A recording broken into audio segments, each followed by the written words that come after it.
Bonjour encore, chers abonnés. Et merci encore à toutes les personnes qui se sont abonnées sur la page formation en ligne. Alors aujourd'hui, je vais continuer avec la spécificité des réseaux sociaux, mais je vais aller beaucoup plus sur un exemple très précis. J'espère que grâce à cet exemple, vous comprendrez très bien l'utilité de chacun des réseaux sociaux. Pourquoi? Parce que plein de personnes, je dirais, moi je me suis retrouvé parfois confronté à certains clients qui me disent s'il te plaît, j'aimerais que tu fasses la communication, que tu gères la communication de mes réseaux, de l'ensemble de mes réseaux sociaux. Bon, je demande quoi? Ils parlent Facebook, Twitter, Instagram, LinkedIn, YouTube. Mais seulement, il faudrait comprendre une chose. Ce que je prends la peine de leur expliquer, c'est quoi? C'est que tout réseau social n'est pas adapté à tout contenu. À chacun des réseaux sociaux correspond sa communication. Mais parfois, il y a des produits dont la communication même vers laquelle vous êtes censé aller ne correspond pas aux réseaux sociaux vers lesquels vous êtes. Je prendrai certaines personnes qui vendent des livres, mais qui se retrouvent sur Instagram. Alors, pour pouvoir vendre vos livres sur Instagram, il faudrait que vous réussissiez à intégrer la spécificité de Instagram dans la communication et la vente de votre livre. Ici, on va prendre un exemple très simple. Les beignets. Je suis une jeune entreprise qui fait des beignets et qui aimerait communiquer sur ces beignets. Alors, le chef d'entreprise, il vient me voir, il me dit, formation, s'il te plaît, j'aimerais que tu communiques sur mon produit sur les réseaux sociaux. Alors, moi, ce que je vais faire, c'est que il faut que je réussisse à intégrer l'aspect beignet, la communication de son produit sur l'ensemble des réseaux sociaux sur lesquels je vais communiquer. Je vais vous l'expliquer un peu plus brièvement ici, mais en allant sur les réseaux sociaux les plus populaires, c'est-à-dire ceux que vous connaissez. Alors, je commence. Twitter. Regardez bien, sur Twitter, la communication de beignet va se faire comment? Je mange un beignet. Voilà comment Twitter interprète la communication du produit beignet. Mais remarquez bien au niveau du beignet, il y a le hashtag. Le hashtag est là pourquoi? Déjà, sachez une chose, c'est que Twitter est le réseau social, le maître par excellence du hashtag. Pourquoi? Parce que grâce à Twitter, sa fonctionnalité minimalistique permet de faire en sorte quoi? De faire ressortir les marques grâce au hashtag. Parce que lui, lorsque vous allez sur Facebook et que vous écrivez parfois, vous mettez un hashtag, j'ai fait une formation sur le hashtag, vous voyez que Facebook vous déroule un ensemble de propositions et qui liste le nombre de publications faites en fonction de votre hashtag. Et la plupart, sachez que Twitter possède 70% de ses publications. Revenons maintenant sur Facebook. J'aime les beignets.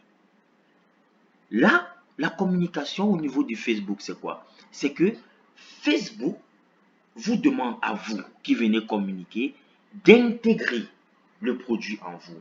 Pourquoi? Parce que sur Facebook, le consommateur de votre produit voudrait s'imprégner de votre produit, mais s'imprégner de votre produit à travers vous. Voilà la raison pour laquelle le côté story de Facebook est un côté sensationnel. Le client, le consommateur va vivre, va partager le vécu de votre produit avec vous. Un peu comme si il produisait, comme s'il consommait ça avec vous. Voilà pourquoi on dit au niveau de Facebook, j'aime les beignets. Ensuite, je vais aller sur Instagram. Je vais sauter ces deux réseaux sociaux. Je vais aller sur Instagram. Regardez, Instagram dit ceci, voici un beignet vintage. Alors, là maintenant, Instagram ne s'intéresse pas. On est quitté. Twitter. Twitter qui s'intéresse à l'entreprise promotrice de beignets, au beignet, à la stratégie utilisée pour le beignet. Pourquoi? Parce que lorsque je vais communiquer sur Twitter, je vais hashtaguer l'entreprise, je vais hashtaguer le produit qui est le beignet, je vais hashtaguer le type de communication ou bien même hashtaguer directement tous les partenaires liés et toutes les personnes qui tournent autour de mon produit. Maintenant, regardez sur Facebook, j'aime les beignets. Ma communication au niveau de Facebook me pousse à imprégner le consommateur de mon produit, à faire vivre le côté expérience de mon produit, le côté expérience de mon entreprise avec le consommateur. Donc, je l'implique dans ma production. Maintenant, regardez sur Instagram. Voici un beignet vintage. Alors, le côté Instagram, c'est quoi? Le côté Instagram, Instagram ne s'intéresse plus à vous, mais Instagram s'intéresse à la façon dont vous mettez en valeur votre produit.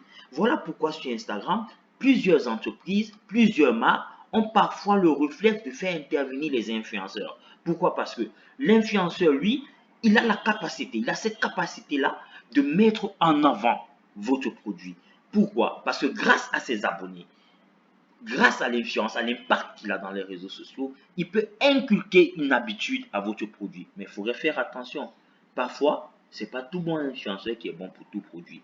Alors, lorsque je dis hashtag vintage, c'est-à-dire que comment est-ce que le consommateur devrait percevoir mon produit. Voilà pourquoi je dis, lorsque vous vous orientez vers les influenceurs, il faudrait bien parcourir le vécu de l'influenceur. Ou bien si vous-même, vous voulez jouer le pôle influenceur, il faudrait bien vous positionner sur la discipline, la conduite et le vécu de votre produit. Parce que c'est ça que vous allez renvoyer. Alors, et l'autre option que que Instagram vous renvoie, c'est ce côté filtre d'image. Vous avez la possibilité de donner un côté vintage, vous avez la possibilité de donner un côté éclat, vous avez la possibilité de donner un côté silencieux. Bref, le type d'image que vous renvoyez à votre produit est perçu par chaque consommateur de sa façon. Maintenant, passons à YouTube. Me voici en train de manger un beignet. Regardez, me voici en train de manger un beignet. C'est-à-dire que quoi? Là, je vous l'expliquerai comment. Me voici en train de manger un beignet. C'est-à-dire que l'entreprise, face au consommateur, va maintenant, ce qu'on a tendance à appeler dans le domaine de la qualité, la responsabilité sociétale de son produit, le vécu de son produit, comment je fais mon beignet. Voilà pourquoi vous voyez parfois sur YouTube, lorsqu'une marque lance un produit, la marque essaie de lancer un ensemble de vidéos sur les habitudes de ce produit, des petits tutoriels, la façon de consommer le produit, comment se fait le produit, le côté hygiène du produit, le côté sociétal de l'entreprise. Donc, là maintenant, YouTube va attaquer le côté vécu de votre entreprise. Le vécu de votre entreprise. Sur Facebook, vos vidéos, vos photos, vos partages imprègnent le consommateur de votre produit. Mais YouTube amène le consommateur à vivre avec vous et à consommer le produit. Là, vous lui expliquez comment est-ce qu'il doit le faire. Revenons maintenant sur LinkedIn. Je fais de bons beignets. Sachez déjà une chose, LinkedIn est le réseau social par excellence des réseautages professionnels. Dans LinkedIn, c'est plus le beignet que vous vendez seulement. Dans LinkedIn, vous vendez l'entreprise. Vous vendez la moralité de l'entreprise. Vous vendez la culture de votre entreprise. Mais dans cette vente-là, vous allez intégrer votre produit. Alors, quand je parle de moralité de l'entreprise, c'est en fait, c'est vrai, Instagram va parcourir le vécu, l'histoire de votre produit. Mais LinkedIn va faire parcourir le vécu, l'histoire de l'entreprise et l'intégration du produit dans l'entreprise. Alors, sur LinkedIn, vous aurez la possibilité de créer un réseau de professionnels autour de votre produit. Vous aurez la possibilité de créer un réseau de stratégie autour de votre produit. Vous aurez la possibilité de créer même un réseau de consommateurs autour de votre produit. Ceci, il faudrait comprendre. Lorsque je parle de réseau de consommateurs autour de votre produit, je me rapproche de Facebook. Vu que Facebook, son travail à lui, c'est de créer le consommateur. Et pour créer le consommateur, il faudrait l'imprégner de votre produit, qui est le beignet. Maintenant, j'arrive sur Pinterest. Pinterest, lui, voici un bon bol pour des beignets. Alors, Pinterest, lui, ce qu'il fait, c'est lorsque vous avez un produit, lorsque vous créez un produit, sachez que tout autour de ce produit que vous avez créé, il y a des sous-produits.